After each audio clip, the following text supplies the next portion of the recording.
to introduce my friend, Adam Hasner. He's running for the United States Senate, and as somebody who has actually met all of the candidates and seen them in action, we got one guy. We got one guy who's a good conservative, one guy who's a fighter, and one guy who can stand up against Phil Nelson and get up there in D.C. and kick some tail. So there you go, Adam Hasner. Thank you, Sarah, and thank you, Rick and Jean, and for everyone who's on the call today. It's sitting here listening to everyone talk about the horse race and getting hung up a lot on the process. I'll just be brief in addressing some of those issues and take your questions, but I will say my focus remains on the fact that our country is headed in the wrong direction, and that 2010 was clearly only the beginning, because not enough has changed in Washington from the last election, that we still need reinforcements in Washington, D.C.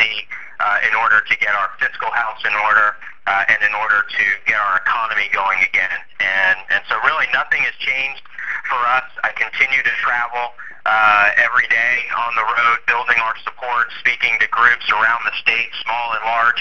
Was in the Panhandle earlier this week. Continuing to do all the things at the grassroots level that we need to do and that we've been doing for the past 7 months. I've always known this was going to be a hard race. I've never run statewide. I've never, now I think it's relevant to say I've never had anything handed to me. As I think Rick mentioned, I don't have a famous last name, but going against the green is really the story of my life. And the fact that I've been a lifelong Jewish Republican and Jewish conservative was something that has always made me a little bit somebody who likes to go upstream. I can tell you that my first race for the state legislature back in 2002, I ran in a 4-way Republican primary.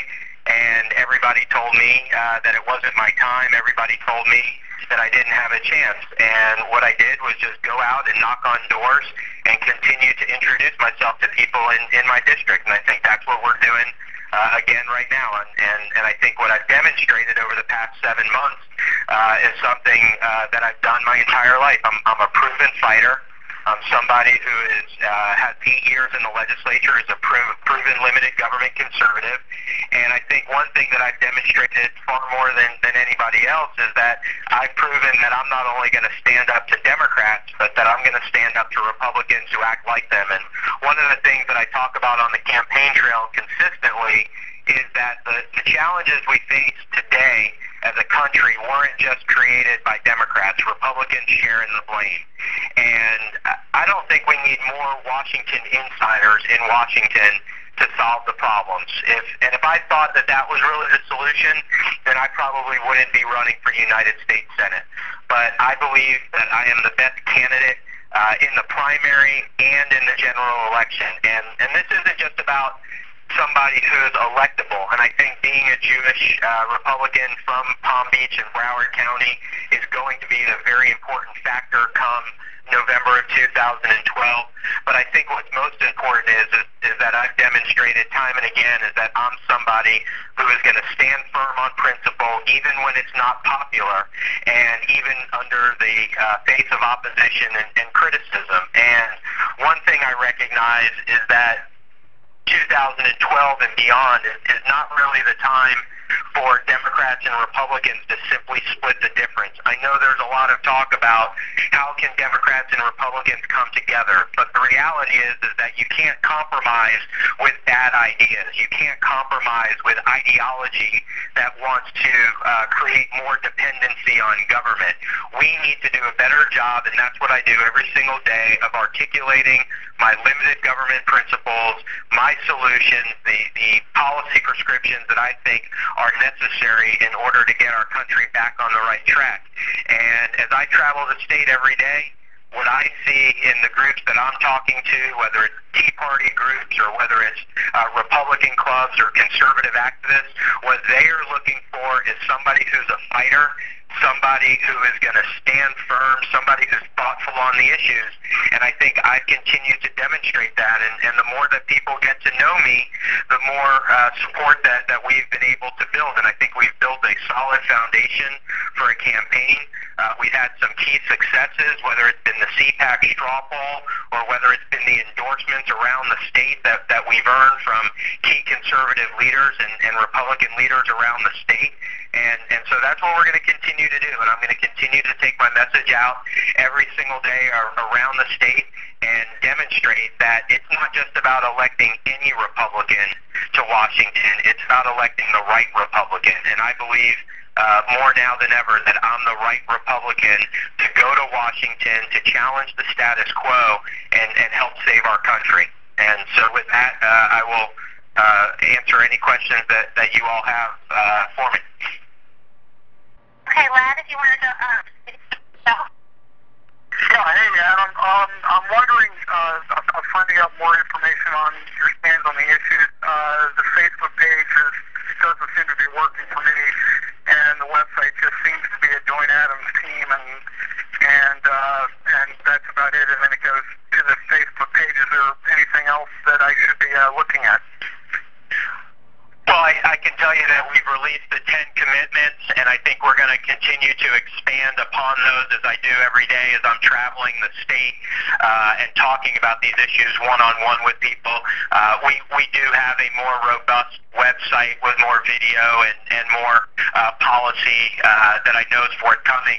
I think the big issue is just making sure from my perspective is that people know my record during my time in the legislature, and people know where I stand on the issues. And I think laying out those 10 commitments has been the basis and the foundation of our policy, and more importantly, the policy that people are most concerned about now: spending, reining in the size and the scope and intrusiveness of regulations from the federal government, a balanced budget amendment. And so if you have a specific issue where you're not familiar with my stance on a position or on an issue or don't know my position, I'd be more than glad to answer that now or offline. Well, I do have. I'm wondering. I'm getting the just from the phone conversation that the NRSC and you're not counting on GOP support to get you through the primary. In fact, maybe just the opposite, at least as far as insiders are going. I'm wondering, are you going to be interested? I've been asking this of other candidates in primaries across Florida and other states as well.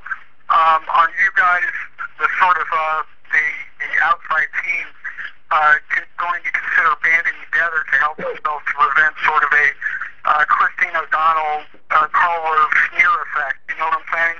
Where they kind of beat up on the people who are sort of on the outside and trying to work their way in. And, so for instance, if you have other congressmen that are people that are running for Congress, we'd be working with them to try and, do an extra little mini revolution. Well, let me say this. I've met a lot of candidates who are running as I've traveled the state. I think what's important for me is to focus on the number one goal, which is the fact that if we do not take back the majority in the United States Senate, America is going to go on a path of continued deterioration. And so my focus every single day is going out and talking about why Bill Nelson has been part of the problem and not part of the solution. And in fact, his attempts to portray himself as a blue dog Democrat are going to run into what I would call the new era of technology, because while he likes to go to North Florida and talk as if he's one of them, the reality is that 98% of the time he has supported the Obama agenda. I think from my perspective, in terms of banding up with other candidates, I'm just going to continue to stay focused on our race. But I do believe this is part of a revolution, and it's not just part of a revolution of challenging Democrat establishment. It's also about challenging the Republican establishment, and I just believe that I bring a tremendous amount of energy and passion and fight to a race that is going to require it, because I think, as everybody knows, Florida is going to be a key state, and we need to put against Bill Nelson, we need to put up the best conservative candidate, not just somebody who's electable, but somebody who has proven time and again that they are going to stand firm, even in the face of criticism from their own Republican Party. Okay, thank you. Okay, Frank Torres, you're up next. Please ask your question. in now. Afternoon, Leader Hasner. Thanks for taking the time to address us today. Thank you. Now, describe CPAC Florida for me. You know, when you looked in there and you looked at the group of people, it seemed like a large group of them were undecided. You were able to walk in there, deliver your message, and get the victory. Just could you describe that experience more to us, and how you think you can replicate that effect in a general election against Bill Nelson? Well, I think, and I appreciate the question, because I think it's what I mentioned before, which is that I recognized that this was always going to be difficult. I was the only candidate, and I'm still the only candidate in this race who's never run statewide or has never had their name on a ballot for Congress. And again, I don't have a famous last name, and I also have never had anything handed to me, and so that CPAC experience was one in which I think it was the first, and it's been the only gathering of thousands of conservative voters who are tuned in and who are paying attention, and they had the opportunity to get to know me. And they got to know about my background, about the fact that I am a lifelong conservative Republican who grew up in a household with two liberal Jewish Democrat parents. I think that proves, again, what's so important is that I'm somebody who's going to go against the grain even when it's not popular. They heard about the fact that back in 2007, when most of the establishment within the Republican Party was saying that the best way forward was for Republicans to act more like Democrats, that I was standing firm alongside Marco Rubio and other conservatives in the Florida House, saying that Republicans don't need to be less partisan, Republicans need to be more principled. And I think they saw me, or they heard me lay out my vision for the future in terms of the types of policies to rein in the size and scope of government and to grow our economy. And I think what is most important to remember is that back in 2010, when there was a fundamental choice on the direction of the Republican Party, that I was somebody who was standing alongside Marco Rubio in the conservative movement, while others were cheerleaders for the Charlie Crist camp in the Republican Party. And so it just goes back to what I believe are the fundamentals of this campaign, which is that the more people get to know who Adam Hasner is, the more people who get to know my record, and the more people who get to know that I'm a fighter who is not going to give in on when there's criticism or when there's opposition, even from within the Republican Party.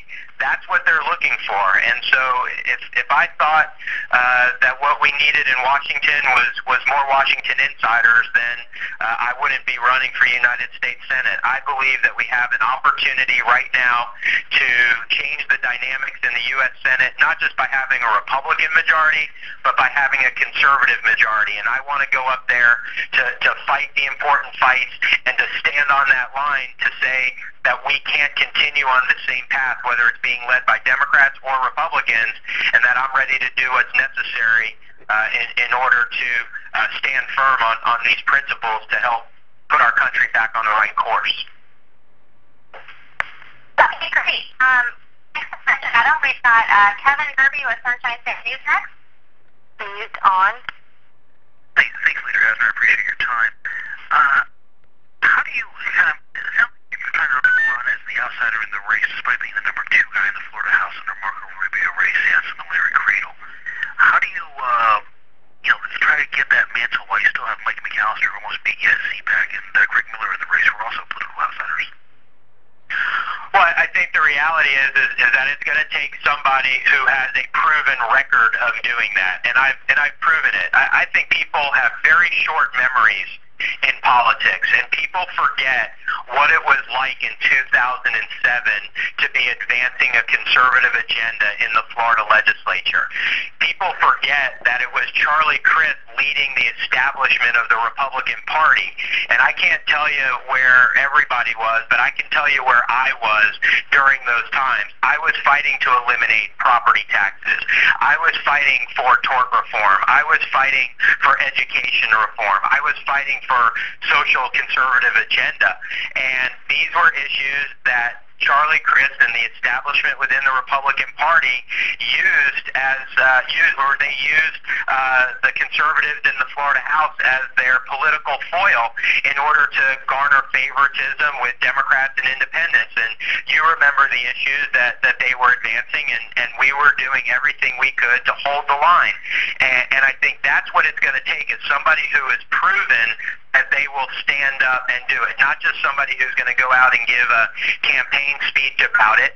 And so I think that's what I think people look at in my record, is that I've demonstrated it. I was standing alongside, shoulder to shoulder with Marco Rubio and the others when we were fighting for the conservative agenda in Florida against Charlie Crist and the establishment in the Republican Party, who was trying to take us in a far different direction on so many different issues. And so that's what I've demonstrated. And I think that's actually tougher to do, because as the majority leader, you're expected to challenge the Democrats and have that ideological battle every single day. But when you have to do it against those within your own party, I think it demonstrates the type of character that people are looking for now more than ever.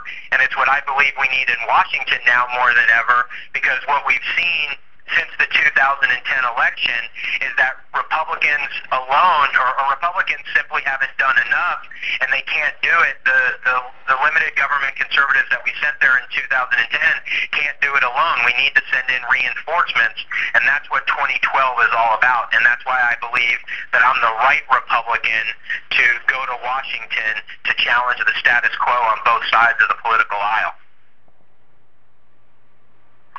Okay, great. We've got Jacob Perry next. Hi, Adam. Actually, the previous questioner stole most of my questions, so I kind of wanted you to expound on what seems to be the popularity among Republican voters towards, anti-establishment, almost anti-intellectualism, if you see Herman Cain and some of his recent gaffes. How do you reach out to the base while remaining, essentially who you are? Well, I think as people know me and get to know me more, I think they recognize I'm very thoughtful on the issues. These are not things that I just pull out of my pocket on any given day. These are issues that I've given a lot of consideration to. As you'll recall, about a year and a half ago, far ahead of it becoming a national issue, I was leading the effort for a balanced budget amendment to the U.S. Constitution. It's why I have the support and endorsement of Ken Blackwell, because Ken and I started PassTheBBA.com in order to get this issue onto the forefront.